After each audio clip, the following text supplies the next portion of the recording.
everyone, this is Mr. Asensio, your PE and health teacher, and welcome to the first episode of Physical Education and Health at Home.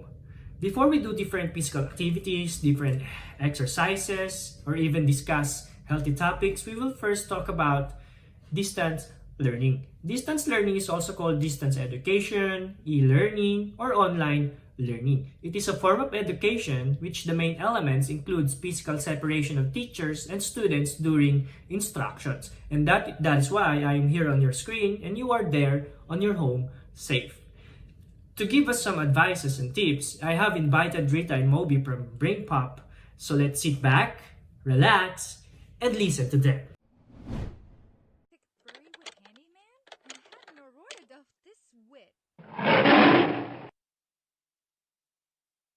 Moby! Did you change my background image to that Tiger Zoo documentary? I'm in the middle of class. You need a hobby. Dear Rita and Moby, our school is closed for a while and now we're supposed to learn at home. Got any tips for us? Thanks, Carmen and Jordan. You're certainly not alone. Millions of students are practicing remote or distance learning, staying at home and doing our classwork from there. We're keeping our distance to help stop the spread of the coronavirus. For me, it feels a little like getting used to a new school. Luckily, there are lots of ways to make distance learning work. No. That's not staying up late, eating ice cream, and keeping your PJs on all day. Though that does sound tempting. But you're better off sticking to something like your old school routine. Start with the basics. Go to sleep and get up at the same time every day. Eat nutritious meals and snacks. And get some exercise into your schedule. It's way easier to learn when you're well rested and healthy. Working from home, you'll still have classes and assignments. Lessons will probably be online, posted to a class site, in video chats, or through email. So don't forget to practice digital etiquette, respecting everyone online just as you would in person. We've got a whole movie on that, so check it out to review. You may also need to learn new skills, like turning off your mic when you're not speaking to cut down on extra noise, and managing your camera so you can see and connect to everyone. Which reminds me, make sure you're dressed for school since everyone can see you, too. You may also have packets of work to fill out. What you won't have is a teacher standing there telling you when to do your work. You're going to need to focus and motivate yourself, which isn't always the easiest thing to do.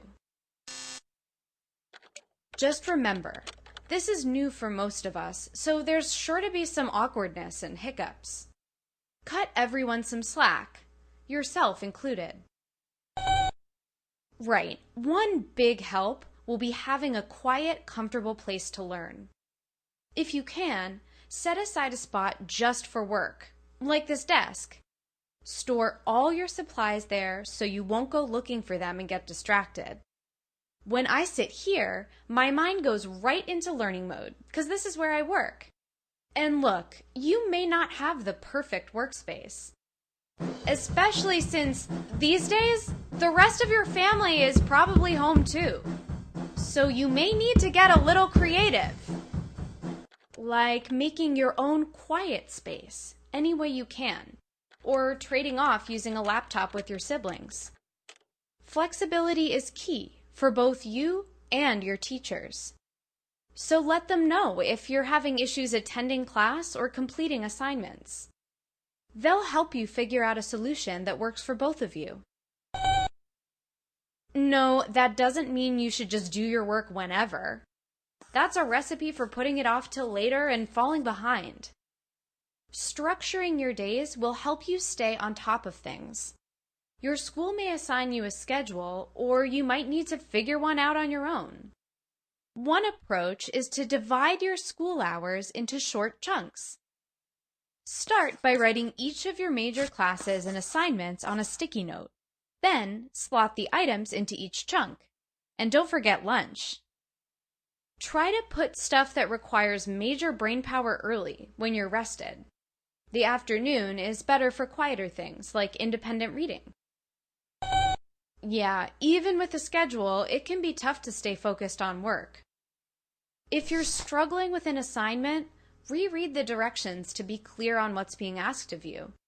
And if a project seems overwhelming, break it up into smaller parts. List out each step as a specific task and decide how long each one should take.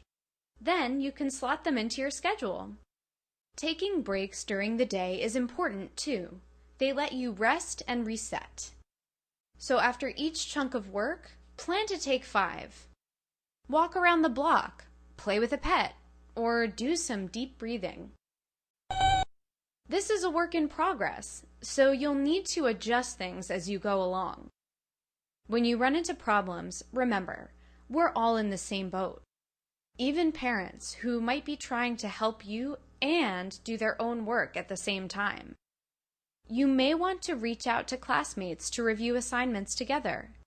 And don't be shy about contacting your teachers. They're just an email or video chat away, and believe it or not, they'd love to hear from you.